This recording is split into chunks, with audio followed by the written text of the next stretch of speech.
Uma luz na escuridão. A maioria das pessoas perde o ânimo, entristece-se e padece depressão em certas fases da vida. Sei identificar os sinais físicos das pessoas que se sentem assim. É difícil descrever o que vejo. Digamos que as vejo envoltas em energia. Há quem designe esta energia como aura. Sempre me foi dado ver esta energia. No entanto, não é na aura que eu identifico os estados depressivos. Não os vejo sob a forma de auras cinzentas ou algo semelhante. Os sinais que eu vejo situam-se no interior do corpo, como se a energia que por aí circula estivesse contaminada ou desprovida da sua força vibratória habitual. Não é nada que se assemelhe ao que vejo numa pessoa que esteja apenas cansada. O que se passa nos estados depressivos é algo de mais profundo. Dir-se-ia que os olhos das pessoas que padecem desse problema se tornaram cegos à luz que está em seu redor. Isto passa-se em maior ou menor grau em cerca de 1 em cada 10 seres humanos. Talvez mais nos tempos difíceis que atravessamos e afeta todas as idades. Não creio, porém, que este estado persista ao ponto de se tornar crónico. É algo que aparece e desaparece ao longo da existência, embora certas pessoas sejam mais propensas a essa fragilidade. Uma amiga do meu filho Christopher, a Sarah, veio falar comigo há alguns anos. Tinha concluído os seus estudos e pretendia dar entrada no mercado de trabalho. Enquanto bebíamos um chá na cozinha, confessou que se sentia triste e desanimada. Porém, não era necessário que me tivesse dito, pois eu via por dentro do seu corpo que algo não estava bem. Faltava-lhe a vibração que está presente no organismo das pessoas que vivem satisfeitas. A Sarah falou-me no medo do futuro. Era visível que lhe faltava coragem e confiança. Durante a nossa conversa, o seu anjo da guarda abriu a sua luz, que manteve aberta durante mais tempo do que o habitual nestes anjos. Tinha uma aparência masculina, era alto, esbelto, e o seu cabelo castanho claro caía até à altura dos ombros. Não lhe vi asas e as suas feições eram invulgarmente marcadas. Os olhos, tremendamente luminosos, eram de um castanho profundo. O sorriso, muito belo, emanava amor e compaixão ao olhar para a jovem que protegia. À sua frente havia algo que, não o sendo, se assemelhava a um escudo. Não faço ideia de qual seria o propósito desse objeto. Inicialmente, os seus braços estavam caídos junto ao tronco, mas depois elevou-os lentamente e, com uma delicadeza extrema, levando as suas mãos aos ombros da sua protegida, num gesto de apoio. O anjo da guarda de Sarah falou comigo em silêncio. Para dizer a verdade, não me lembro exatamente das suas palavras, mas soube desde logo que ele tinha uma estratégia para a ajudar. À medida que Sarah ia desabafando as suas dificuldades, o seu anjo da guarda tornou a assumir a forma de um feixe de luz situado na sua retaguarda. Quando estava prestes a sair, vi aparecer outra luz à sua frente, uma luz minúscula, mas muito brilhante. Não vi nenhum anjo a segurá-la, mas sei que havia um, convidado pelo seu anjo da guarda, para suster aquela luz em frente à rapariga, com o objetivo de lhe trazer esperança. Para mim, essa aparição constituiu um sinal de que a nossa amiga se iria libertar do peso e da falta de luz de que a sua vida padecia. Voltei a cruzar-me com ela na rua, anos depois, por acaso, e via feliz e confiante. Apesar dos seus 20 e poucos anos, mostrou-se leve e exuberante como uma adolescente. Lorna confidenciou: eu cheguei a pensar que nunca iria conseguir sentir-me bem, que nunca seria capaz de ser feliz. Declarou que a vida é bela e que sabia que seria ajudada caso se sentisse novamente deprimida. No meu entender, existem dois tipos de depressão, que em termos físicos se manifestam de formas diferentes. A mais comum é comparável a uma escuridão temporária, como no caso de Sarah, e pode prender-se com acontecimentos, fases da vida ou alterações hormonais. A maior parte das pessoas passa por momentos destes ao longo da vida. O outro tipo de depressão é de natureza diferente, ou seja, é uma doença. Contudo, ambos os tipos de depressão são extremamente dolorosos e difíceis de superar. Penso, no entanto, que a maioria das pessoas que padecem de depressão não devem ver-se como doentes. A medicação pode ajudar em certos casos, mas para a maior parte das pessoas não deve ser vista como uma solução a longo prazo. Cumpre-me, seguidamente, partilhar com o leitor o que os anjos me indicaram acerca das pessoas que se sentem desanimadas ou deprimidas. aquilo que podem fazer para se ajudarem a si mesmas e também o contributo que as demais pessoas podem dar. Se o leitor se sentir desanimado ou deprimido, peça ao seu anjo da guarda para lhe dar coragem e a força interior de que necessita para prosseguir com as tarefas do dia-a-dia, por mais insignificantes que sejam. Ir às compras, fazer um telefonema, conviver com os amigos. Na verdade, ninguém pode arrancá-lo à escuridão. Esse é um trabalho exclusivamente seu. Tenho a perfeita noção de que para certas pessoas que vivem em estados depressivos é muito difícil fazer isto. É claro que é difícil, mas lembre-se de que o seu anjo da guarda pode trazer-lhe a fé de que necessita para se convencer de que pode superar o seu problema e acreditar que existe luz ao fundo do túnel. Por outro lado, os anjos esforçam-se muito no sentido de assegurarem que as pessoas que estão à sua volta também prestam o seu contributo. Desde sempre que os anjos referem a importância do empenho contínuo em vermos os aspectos positivos da vida de todos os dias, por pequenos que sejam. É importante que escolhamos conscientemente desfrutar das pequenas coisas da vida, saborearmos uma chávena de chá, deleitar-nos com a visão das flores de um jardim ou com o sorriso de uma criança, por exemplo. Uma pessoa entristecida perde o hábito de apreciar essas pequenas coisas, pelo que deve fazer por se relembrar a cada momento da importância de fruir o que cada momento oferece, quaisquer que sejam as circunstâncias em que se encontre. Os anjos são grandes adeptos do sentido do humor e procuram constantemente fazer-me rir. Na verdade, fazem-no com os mais diversos tipos de pessoas. É fundamental que procuremos oportunidades para nos rirmos. Apreciar o humor que está presente nos acontecimentos da vida pode aliviar consideravelmente o peso dos nossos estados de espírito. Uma boa gargalhada que soltemos quando vemos uma comédia pode ser um excelente tónico. Tenho-me sentido em baixo durante o processo de escrita deste capítulo, devido a coisas que se têm passado na minha vida, e os anjos têm procurado animar-me um pouco. Ontem, por exemplo, a caminho das compras, cruzei-me com cerca de meia dúzia de anjos que passaram por mim a correr desafiando-me a sorrir. Eu disse-lhes que não estava a conseguir sorrir, mas eles abrandaram a marcha e colocaram-se à minha frente à medida que eu caminhava, na brincadeira uns com os outros, como se fossem crianças de 10 anos, até finalmente me fazerem rir. No entanto, foi-me penoso fazê-lo. Também não consegui ir ao salão de chá que habitualmente frequento, pois não me sentia com ânimo para conviver com as pessoas que ali costumo encontrar. De certa maneira, eu estava a isolar-me e a fechar-me. Os anjos, porém, não desistiram de mim e mostraram-se determinados em animar-me. Na fila que se formou ao balcão, a mulher que estava a servir os pratos aos clientes ofereceu-me um grande sorriso. E se este era um grande sorriso, os sorrisos dos anjos que estavam ao seu lado eram resplandecentes. Sentei-me a uma mesa, decidida a evitar olhar fosse para quem fosse. Enquanto esperava a minha refeição, decidi distrair-me com a leitura das notícias, pelo que me levantei para ir buscar um jornal que se encontrava sobre uma mesa próxima. Porém, quando me aproximei da mesa, deparei-me com um anjo sentado a ler o jornal. "Este é o meu jornal, Lorna", disse-me o anjo num tom brincalhão. "Nada disso, é meu", respondi, e fui obrigada a sorrir. O anjo acompanhou-me até à minha mesa e sentou-se à minha frente, recomendando-me vivamente que desfrutasse daquele momento.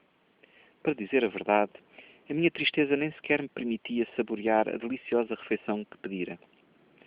No regresso a casa, ainda me sentia muito em baixo, mas os anjos não davam mostras de desistir. Foi então que avistei um idoso que caminhava na minha direção. Vinha rodeado de anjos. Ao aproximar-me dele, eu disse aos anjos que me acompanhavam: "É o George." O Jorge é uma pessoa de idade que eu conheço há vários anos. Foi extremamente bondoso para com os meus filhos ao longo da infância e também chegou a conhecer Joe, o meu marido. Porém, eu nunca o tinha visto naquela rua. "Que coincidência encontrar-te aqui, Lorna!" exclamou George. Eu ri-me, ciente de que não se tratava de uma coincidência e de que aquele encontro fora obra dos anjos. Os anjos que o acompanhavam começaram a movimentar-se como se estivessem numa festa, gesticulando como as pessoas fazem quando se divertem à grande. "Hoje faço anos, Lorna, 80 anos", declarou George, convidando-me para a sua festa de comemoração, que teria lugar nessa mesma noite. Desejei-lhe um feliz aniversário, mas declinei o convite. Ele, porém, não aceitou passivamente o meu não. Quem sabe, podes mudar de ideias no último momento, insistiu. Eu vi os anjos a segredarem ao seu ouvido, dando-lhe indicações no sentido de deixarem aberto a possibilidade de eu reconsiderar a minha decisão. Estou longe de ser perfeita. Por outras palavras, nem sempre dou ouvidos aos anjos e nem sempre faço o que deveria fazer. Por vezes não ponho em prática aquilo que aconselho aos outros. Lamentavelmente, acabei por não comparecer à festa de aniversário do George, o que me deixou profundamente decepcionada comigo própria. Reconheço que deveria ter ido e que deveria ter feito um esforço para me divertir um pouco, mesmo que não tivesse permanecido durante muito tempo. Na verdade, o que fiz foi recusar a ajuda que George estava a oferecer-me. É importante que o leitor se mantenha atento às pessoas que lhe oferecem ajuda e apoio. Essa ajuda ou esse apoio podem manifestar-se das mais diversas maneiras. Um sorriso, uma guloseima que alguém deixa para si na sua mesa de trabalho, um convite para sair. Por vezes, quando uma pessoa está desanimada, torna-se mais difícil reconhecer esses sinais positivos e a tendência é fechar-se sobre si própria, rejeitando automaticamente as ideias ou sugestões que lhe são apresentadas. Foi justamente o que eu fiz perante o convite para a festa de aniversário de George. Na verdade, sorrir ou aceitar um simples convite para um café pode exigir um esforço da sua parte, mas é importante fazer esse esforço. Os anjos insistem em dizer-me que a única pessoa que pode libertar-me dos meus problemas sou eu. Podemos ser uma luz, ainda que por um breve instante, na vida de alguém. Estar-se deprimido pode tornar-se um hábito ou um modo de vida.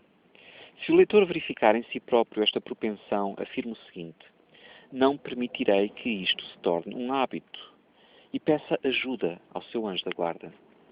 Esta é uma realidade que toca sobretudo as pessoas que viveram um luto.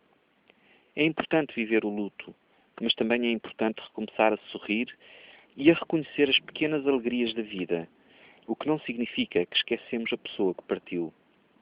As pessoas que morrem estão no céu, independentemente das circunstâncias da sua morte. E é seu firme desejo que os seus entes queridos desfrutem das suas vidas na terra. Tenha presente que o seu anjo da guarda pode ajudar das mais diversas maneiras, entre as quais solicitando a intervenção de outros anjos. Muitas das pessoas que eu conheço, que se encontram em estados depressivos, mencionam a perda de um ente querido que gostava muito de viver ou que entendia os seus sentimentos. Costumo sugerir que peçam aos seus anjos da guarda para permitirem que a alma de quem partiu se aproxime a fim de ajudar. O seu anjo da guarda é o guardião da sua alma. Ele pode permitir que uma alma que esteja no céu retorne à terra para confortar e ajudar alguém que esteja necessitado. Muitas vezes é-nos mais fácil sentir a presença e reconhecer os sinais de um ente amado do que os de um anjo. Faz todo o sentido, pois essas almas já viveram na Terra. É importante que o leitor reconheça que não é o único. Por outras palavras, não está só.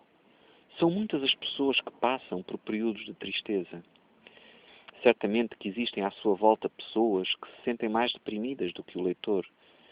Falar sobre o que se passa consigo e sobre os seus sentimentos pode ser uma importante fonte de ajuda. Tenha conversas com os seus amigos, com os membros da sua família, com um grupo de apoio, com um conselheiro ou um médico. Verbalizar as suas emoções ajuda-o a tornar-se mais consciente do processo que está a viver e, esperemos, a atrair ofertas de ajuda e de apoio. Ainda em criança, os anjos ensinaram-me a esforçar-me para não encarar os acontecimentos da vida como ofensas pessoais, o que foi importante para mim, tendo em conta as considerações que muitas pessoas teciam em torno do meu alegado atraso mental. Na verdade, muita gente lidava comigo como se eu fosse estúpida ou incapacitada. Os anjos, porém, diziam-me que essas atitudes cruéis diziam muito mais sobre os seus autores do que sobre a minha pessoa. Quando estamos entristecidos, tornamo-nos mais vulneráveis e especialmente inclinados a encarar o que quer que seja como uma ofensa pessoal.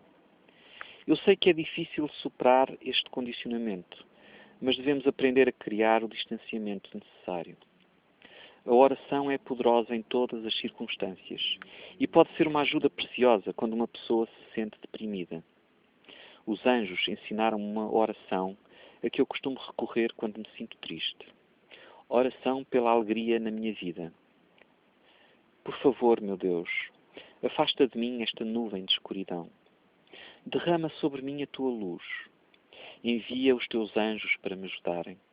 Concede-me a força e a coragem para recomeçar a sentir a alegria na minha vida. Amém. É importante que tenhamos consciência do que sentem as pessoas que nos rodeiam, especialmente quando estão tristes. Pessoalmente detesto a frase "tens que sair da fossa". Este tipo de frases dá a ilusão de que é simples e fácil uma pessoa libertar-se de certos estados interiores. Na verdade, é tudo menos simples e fácil uma pessoa deprimida angariar a força e a coragem necessárias para sair da situação em que se encontra. Se fosse simples, ninguém permaneceria em estados depressivos durante muito tempo. É importante que tenhamos compaixão e compreensão para com as pessoas que atravessam essas dificuldades. Nem sempre é fácil. Na verdade, estar-se próximo de uma pessoa que se sente assim requer muita paciência. Nunca devemos desistir, seja de quem for, ou deixar de oferecer o nosso apoio.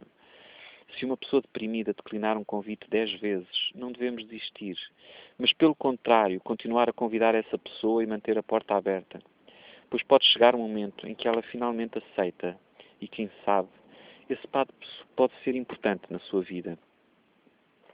Se sabe que uma determinada pessoa está deprimida, esforce-se por ajudar. Todos os pormenores contam. Um sorriso, um telefonema, um convite para um chá, um breve encontro de cortesia, a paciência para uma pequena conversa. Os pequenos atos de bondade ajudam as pessoas a reconhecer os aspectos positivos das suas vidas. Todos nós, tanto os que praticam como os seus beneficiários, colhemos bons frutos dos atos de bondade. Um sorriso ou algumas palavras que dirigimos a um desconhecido que está conosco numa fila, por exemplo, podem marcar a diferença. Certa vez, em que fui com a minha filha Ruth ao centro de Dublin, ela deixou o carro num parque de estacionamento de vários pisos. Quando estávamos na fila para pagar o bilhete de estacionamento, junto a uma máquina automática, os anjos segredaram-me que prestasse atenção. Havia cerca de 12 pessoas na fila. Olhei para cada uma delas. Não foi preciso muito tempo para reparar numa mulher de 30 e muitos anos que parecia extremamente deprimida. O seu corpo não apresentava a vibração normal. Estava à frente da fila e procurava moedas dentro da sua mala. Procurava ansiosamente, mas não parecia encontrar uma única moeda. Retirou da carteira um cartão de crédito que voltou a guardar de seguida, ao verificar que a máquina de pagamento do parque de estacionamento não aceitava o pagamento com cartões. Atrás dela, na fila, estava um homem bem vestido, alto e bem constituído, de cerca de 60 anos. Subitamente vi surgir um anjo do seu lado esquerdo. Era um anjo de grandes dimensões e aparência masculina, aparentemente sem asas, que se inclinou sobre o homem alto, segredando ao seu ouvido. Seguidamente, o homem aproximou-se da mulher em dificuldade e estendeu-lhe a mão. Não se preocupe, aqui tem as moedas de que necessita. O rosto da mulher iluminou-se e os olhos abriram-se de espanto perante a amabilidade do desconhecido. Ao mesmo tempo, pude observar que a vibração do seu corpo disparou. Não faço ideia de qual teria sido o montante que o cavalheiro lhe dispensara. Provavelmente seria uma quantia irrisória, e além disso o que estava em causa nem sequer era o dinheiro, e sim a bondade daquele desconhecido para com ela. A mulher apressou-se a agradecer, recebendo de volta um sorriso. Não tem de quê, tive muito gosto. Enquanto permaneci na fila à espera da minha vez, depois daquelas duas pessoas se terem afastado, os anjos comunicaram-me que aquele ato de bondade não tivera como único propósito beneficiar a mulher que não tinha dinheiro para pagar o estacionamento, mas também se destinara a dar um exemplo de generosidade a todas as pessoas que se encontravam na fila. Quando presenciamos atos de bondade, tornamo-nos mais conscientes das oportunidades que a vida nos apresenta para ajudarmos os outros, ou ainda que apenas por breves instantes, para sermos uma pequena luz nas vidas de outros seres humanos. Acabei de ler um excerto do livro de Lorna Byrne, que começa, que é o capítulo 7, que se chama Uma Luz na Escuridão. O livro de Lorna Byrne é Uma Mensagem de Esperança dos Anjos.